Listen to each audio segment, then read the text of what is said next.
రోజా మీడియాతో మాట్లాడుతూ ఈ ఎమ్మెల్యేలు మంత్రులు శుక్రవారం పూట ఎంజాయ్ చేస్తున్నారే తప్ప ప్రజా సమస్యలు పట్టించుకోవట్లేదు అది ఇదని మాట్లాడుతున్నారు. దాని మీద మీరేమంటారు? బూతులు కాకుండా ప్రజా సమస్యలను బయటికి తీసురా.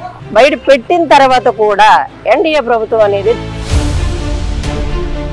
రోజా గారు నోరు ఉంది కానీ అంటే మెడికల్ కాలేజీలు మేమున్నప్పుడు మెడికల్ కాలేజీలు కట్టం కానీ ఈ గవర్నమెంట్ వచ్చిన తర్వాత ఏమీ లేదు. కట్టించిన వాటి దగ్గరికి పోయి నువ్వు మీ జగనన్న మీ ఎక్స్ మినిస్టర్స్ వాళ్ళు ఎవరైనా వాళ్ళంతా వెళ్ళి ఒక సెల్ఫీ దిగి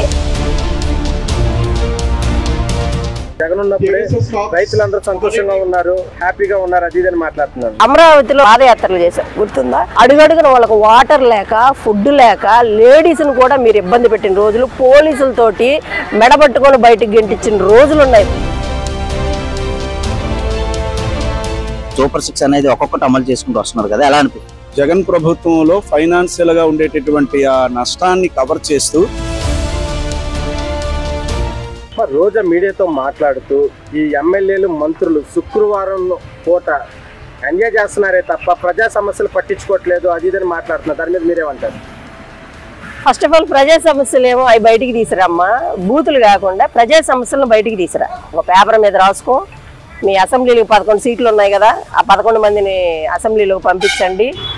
ఆ ప్రాబ్లమ్స్ ఏవైతే ఉన్నాయో అవి బయట పెట్టండి. బయట పెట్టిన తర్వాత కూడా ఎన్డీఏ ప్రభుత్వం అనేది దాన్ని సాల్వ్ చేయలేకపోతే అప్పుడు మీరు ప్రజలను కొంతమందిని తీసుకొచ్చి వాయిస్ వినిపించండి.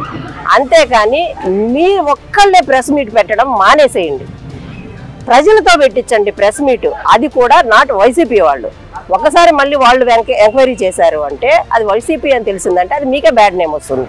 అలా కాదు, మీకంటూ కొంచెం అనలిస్టులు ఉంటారు, అనలిస్టులను తీసుకురండి. వాళ్ళతో చెప్పించండి. వచ్చింది 1.5 సంవత్సరము, మీరుంది 5 ఏళ్ళు. 5 ఏళ్ళలో ఎన్ని కార్యక్రమాలు జరిగాయి, ఎంత అభివృద్ధి జరిగింది, 1.5 సంవత్సరంలో ఎంత జరిగింది. సో దాని గురించి మాట్లాడించండి, బాగుంటుంది. నోరుంది కానీ రోజా గారు ప్లీజ్, అసలు మీకు చెప్పి చెప్పి చెప్పి మేమైతే విసిగిపోయాము. మీరు ఆ ప్రెస్ మీట్లు పెట్టి బూతులు మాట్లాడడం మానేయండి. పర్సనల్ అటాక్స్ బూతులు చేయాలి అంటే సంస్కారం ఒక్క నిమిషం కోల్పోతే చాలు. ఇక్కడ చాలా మంది యుద్ధానికి రెడీగా ఉన్నారు. అంటే మెడికల్ కాలేజీలు సంబంధించి మేమున్నప్పుడే మెడికల్ కాలేజీలు కట్టం కానీ ఈ గవర్నమెంట్ వచ్చిన తర్వాత ఏమీ లేదు, గతంలో కూడా లేదు. చంద్రబాబు నాయుడు కానీ ఏమీ కట్టలేదు. వీళ్ళు చదువుకున్న వాళ్ళందరూ ఇప్పుడు మంత్రులుగా గాను ఎమ్మెల్యేలు గాను ఉన్నారు అది ఇదని మాట్లాడుతున్నారు. దాని మీద మీరేమంటారు? అవునమ్మా, మెడికల్ కాలేజ్ గురించి మాట్లాడాలంటే మీరే చెప్పాలి. నేను ఓపెన్ ఛాలెంజ్ చేస్తున్నాను సాధారణ మహిళగా. మీరు మెడికల్ కాలేజీలు ఎప్పుడు జగన్ అన్న ఏమన్నాడు? మొత్తం 17 మెడికల్ కాలేజీలు కట్టిస్తారన్నాడు. 17 మెడికల్ కాలేజీలో ఎన్ని మెడికల్ కాలేజీలు కట్టించాడు? కట్టించిన వాటి దగ్గరికి పోయి నువ్వు మీ జగనన్న మీ ఎక్స్ మినిస్టర్స్ వాళ్ళు ఎవరైనా వాళ్ళంతా వెళ్ళి ఒక సెల్ఫీ దిగి అది లైవ్ వీడియో కానీ ఏదైనా సెల్ఫీలు ఇవ్వండి. ఆ సెల్ఫీలు ఇచ్చిన తర్వాత ఖచ్చితంగా అది మీరు కట్టారు అని జనాలు నమ్ముతారు. అంతేగాని మీరు ఏదో ఫోటోలు చూపించేసి ఎడిట్లు వేసేసి వీడియోలు రిలీజ్ చేస్తే అవి ఖచ్చితంగా మీరు మెడికల్ కాలేజీలు కట్టినట్టు కాదు. అవి పేపర్కి మాత్రమే పరిమితం అవుతాయి తప్ప మీరు మెడికల్ కాలేజీ కట్టలేదని ఎన్డీఏ కూటమి వెళ్ళి లైవ్ లో వాళ్ళు చూపిస్తున్నారు వీడియోలు తీసి. ఇదిగోండి జగనన్న కట్టినవి, ఇక్కడ ఈ చేలలో సిమెంట్లు తప్ప ఏం లేవు, ఈ రోడ్లు తప్ప ఏం కనిపించట్లేదు వాళ్ళు చూపిస్తున్నారు. నాకు తెలిసి జగనన్న ఒక 2 3 మెడికల్ కాలేజీలు కట్టున్నాడు. ఓకేనమ్మా, నువ్వు మెడికల్ కాలేజీల గురించి మాట్లాడుతున్నావు. మీ 5 ఏళ్ల పాలనలో అంత స్పీడ్ గా రుషికొండ ఎలా కట్టగలిగా నువ్వు? జగనన్న డిస్టిక్ ఒక ప్యాలెస్ ఎలా కట్టించుకున్నాడు? అప్పుడు మీకు డబ్బులు ఎక్కడి నుంచి వచ్చినాయి? రుషికొండకి ఎక్కడి నుంచి వచ్చినాయి? ప్యాలెస్లకు డబ్బులు ఎక్కడి నుంచి వచ్చాయి? లోటస్ ప్లాంట్ డబ్బులు ఎక్కడి నుంచి వచ్చాయి? వీటన్నిటికి వచ్చిన డబ్బులు స్టూడెంట్స్ చదువుకోవడానికి మెడికల్ కాలేజీకి ఎందుకు లేవు? మీరు 5,000 కోట్లు అంటున్నారు కదా, లేకపోతే 500 కోట్లు. వాటికి మీకు డబ్బులు ఎందుకు లేవు? జగనన్న మిగతా పర్సనల్గా కట్టుకున్న వాటన్నిటికీ డబ్బులు ఎక్కడి నుంచి వచ్చినాయి? సో ఆ డబ్బుల గురించి నువ్వు మాట్లాడు. అప్పుడు జనాలకు కూడా అర్థమైంది, ఓ జగనన్న పర్సనల్గా ఇన్ని ప్యాలెస్లు కట్టించుకున్నాడా, రుచికొండకి ఇన్ని డబ్బులు పెట్టాడా, లోటస్ బ్యాండ్కి ఇన్ని పెట్టేశాడా, సో మాకేం పెట్టలేదా, మెడికల్ కాలేజీలు స్టూడెంట్స్ కోసం ఏం ఎంకరేజ్ చేయలేదా అనేది అప్పుడు అర్థమవుతుంది. సో మేము ఛాలెంజ్ చేస్తున్నాము, సాధారణ మహిళగా కూడా ఛాలెంజ్ చేస్తున్నాము. మీరు కట్టిన మెడికల్ కాలేజీకి వెళ్ళండి, సెల్ఫీ తీసి పెట్టండి, ప్రూఫ్ చూపెట్టండి, వీఆర్ యాక్సెప్టెడ్. అంటే ఇప్పుడు ఈ గవర్నమెంట్ రైతులను పట్టించుకోవట్లేదు, రైతులకు వచ్చిన యూరియా డబ్బులన్నీ జోబులు వేసుకున్నారు. జగన్ ఉన్నప్పుడే రైతులందరూ సంతోషంగా ఉన్నారు, హ్యాపీగా ఉన్నారు అది ఇదని మాట్లాడుతున్నారు. దాని మీద మీరేమంటారు రోజా గారు? రైతులకి అనేది ప్రత్యక్ష సాక్ష్యం మనకి అమరావతి తీసుకుందామండి. అమరావతిలో వాళ్ళు కొంచెం 105 రోజులు 150 రోజులు అప్పుడు పాదయాత్రలు చేశారు గుర్తుందా? అప్పుడు మీరు ఎక్కడున్నారు? రైతులు పాదయాత్ర చేస్తున్నప్పుడు అడుగడుగున వాళ్ళకు వాటర్ లేక ఫుడ్ లేక లేడీస్ను కూడా మీరు ఇబ్బంది పెట్టిన రోజులు, పోలీసులతోటి మెడబట్టుకొని బయటకు గెంటించిన రోజులు ఉన్నాయి. మీరు కనీసం వాళ్ళు టెంట్లు వేసుకొని ఉండడానికి కూడా మీరు అవకాశాలు ఇవ్వని రోజులు ఆ 5 years.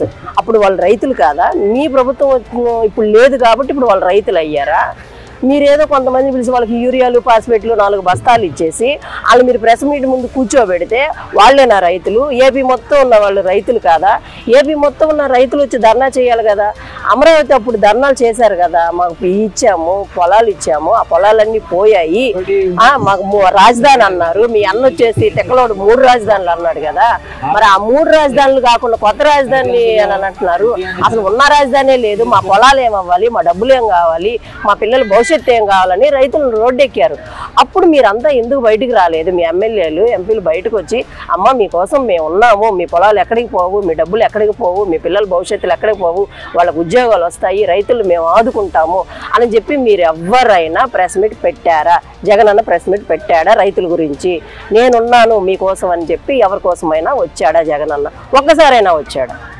అంటే ఇప్పుడు జగన్మోహన్ రెడ్డి అందరిని ఆదుకున్నాడు, ప్రతి మహిళ ఆనందంగా ఉంది. ఈ గవర్నమెంట్ వచ్చిన తర్వాత మహిళలు నడి రోడ్డు మీద ముంచేశారు, లక్షలాది కుటుంబాలు రోడ్డు మీద పడ్డాయి, అది ఇదని మాట్లాడుతున్నారు. దాని మీద మీరే ఉంటారు. అంటే ఇక్కడ ఏం చేశారంటే జగన్ అన్న సొంతగా చేసుకుందంటే ఆడవాళ్ళ నాడీ పట్టుకోవాలని చూశాడు అనమాట. ఆడవాళ్ళ నాడీ పట్టుకొని వీళ్ళకి అకౌంట్లో ఇంత వేస్తే మనకు పల్లెటూరులో ఉండే వాళ్ళకి చాలామంది లేడీస్కి కొంతమందికి ఎడ్యుకేషన్ ఉండదు, అంటే పథకాలు తీసుకునే వాళ్ళకి కొంతమందికి ఉండదు. ఎడ్యుకేటర్స్ ఆల్రెడీ కొంతమంది తెలిసిపోతూ ఉంటుంది. అలా కొంతమంది కుటుంబిషన్లు ఇచ్చారు, కుటుంబిషన్లు చేసుకునే వాళ్ళకి ఇంత 10,000 అని ఇచ్చారు, ఆటో వాళ్ళకి ఇచ్చున్నారు, అలాగే డోక్రా వాళ్ళకి ఇచ్చున్నారు, చాలామంది కొంతమందికి డబ్బులు ఇచ్చున్నారు. కానీ ఆ డబ్బులన్నీ ఎక్కడికి ఇచ్చారు? ఎస్సీ కార్పొరేషన్ ఉంది, ఎస్సీ కార్పొరేషన్లో 500 కోట్లు లేవు.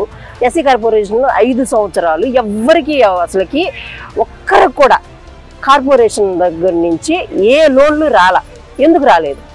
అక్కడ తీసారు డబ్బులు, ఇక్కడ పెట్టారు, ఇంకో దగ్గర తీస్తున్నారు, ఇక్కడ వీళ్ళకి ఇస్తున్నారు, పథకాలు ఇస్తున్నారు, అంటే అక్కడ ఆపేస్తున్నారు, అక్కడ వాళ్ళు నష్టపోతున్నారు. ఆ నష్టపోయిన వాళ్ళ దగ్గర నుంచి తీసి వీళ్ళకి పెడుతున్నారు.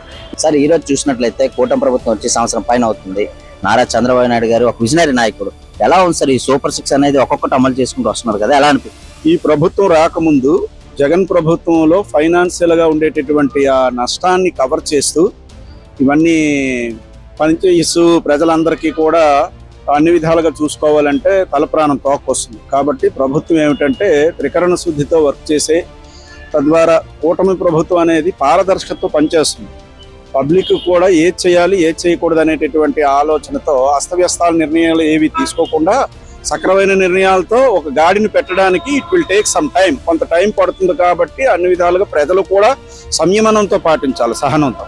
అప్పుడే ఏ ప్రభుత్వం అయినా సాధించగలదు, ఏదైనా చేయగలదు. గతంలో అతను పరిపాలించారు కాబట్టి చంద్రబాబు నాయుడు మంచి మేధాశక్తి, మేధా పండితుడు, అతను మంచి అనుభవజ్ఞుడు, అన్ని విధాల కష్టకాలు తెలిసేటటువంటి తత్వం ఉన్నాడు. కాబట్టి అతను ఇప్పుడు ఒక గాడిని పెట్టేసరికి టైం పట్టేస్తుంది. ప్రభుత్వం ఏది చేస్తుంది, ఇది చేయలేదు అది చేయలేదని వెంటనే ఏదో అన్నం ఉడకగానే పెట్టేసుకొని తినేసినంత ఈజీ కాదు ఏదైనా ఒక సంసారం నడపాలన్నా. కాబట్టి ప్రభుత్వం అనేది ఒక పెద్ద కుటుంబం లాంటిదే. కాబట్టి దాన్ని నడిపించేటటువంటి శక్తియుక్తులు ప్రజలందరూ తెలుసుకొని వ్యవహరించాలి. అది మనం తెలుసుకునేటటువంటి. సార్ ఈ రోజు చూసినట్లయితే లోకేష్ గారు ఉన్నారు, ఐటీ మినిస్టర్ గారు. డిఎస్సి కానీ, తర్వాత కంపెనీలు కానీ, ఐటీ కంపెనీలు కానీ, ఇవన్నీ చాలా కంపెనీలు అన్నీ వస్తున్నాయి. ఎలా అనిపిస్తుంది సార్ గతంతో పోలిస్తే ఉద్యోగాల అవకాశాలు కానీ? ఇప్పుడు మెట్రో కూడా మన విశాఖపట్నం శాంక్షన్ అయింది. ఎలా అనిపిస్తుంది, ఎట్లా ఉండబోతున్నారు? గతంతో పోలిస్తే వీళ్ళు అన్ని విషయాల్లో చొరవ తీసుకుంటున్నారు. ప్రభుత్వం అనేక ప్రజల తాలూకా నిరుద్యోగ సమస్యను ముఖ్యంగా క్లియర్ చేసేటటువంటి పరిస్థితులు ఇప్పుడు ఒక గాడిని పెట్టడానికి చూస్తున్నారు. కాబట్టి కాస్త కంపెనీలు అవని, లేదు డిఎస్సి లాంటి ఏదావని మెరిట్తో ఉండేటటువంటి ఉద్యోగాలు అవని అన్నీ కూడా ఒకటి క్రమేణా వీళ్ళు తీస్తారు. అసలు టీడీపీ ప్రభుత్వం అంటే మొట్టమొదటి నుంచి ఉద్యోగాలు ఇవ్వడంలో ఎన్టీ రామారావు దగ్గర నుంచి ప్రజలందరూ కూడా లబ్ధి పొందిన వాళ్లే. ఆ రోజు లబ్ధి పొంది ఈనాడు పొందినవాడు ఏదో మాట్లాడేస్తే కుదరదు. కానీ ప్రభుత్వం అనేటటువంటిది ఎల్లవేళ్ళ కూడా తప్పకుండా చక్కగా ప్రజల తాలూ శ్రేయస్సు కోరికే మనం చేస్తుంది అని దాన్ని అట్లా భావించాలి తప్ప నెగిటివ్ ధోరణితో ఏదో పట్టుకొని దాన్ని అదే పట్టుకొని అది వాయించడం అనేది అది సహజం కాదు, అది కరెక్ట్ కాదని. ఇప్పుడు 5 ఏళ్లలో గత ప్రభుత్వం ఉండేటటువంటి తీసుకున్న నిర్ణయాలు అస్తవ్యస్తం, ప్రజలందరూ అష్ట కష్టాలు పాలైపోయి ఫైనాన్షియల్ గా రకరకాల స్కీమ్స్ పెట్టేయడం, ఇన్ని లక్షల అప్పులు దారి తీసింది. అదే లేకుండా ఒక కంపెనీ కాస్త పెడితే 10 మంది ఉద్యోగాలు వస్తే అన్ని విధాలుగా బాగుంటారు. ఆయన అధికారంలో గాడిని పెట్టడానికి వచ్చాడే తప్ప సూపర్ 16 చేసేసి మన మీద లబ్ధి పొందడానికి కాదు. అందాక ఆల్రెడీ ఈ మహిళలకి ఉచిత బస్సు పెట్టారు, చక్కగా అది బ్రహ్మాండం. ఇంకా దానికి మించిన 6 ఇంకేముంది, అది సూపర్ 60 కింద లెక్క అది. Very good, right, thank you.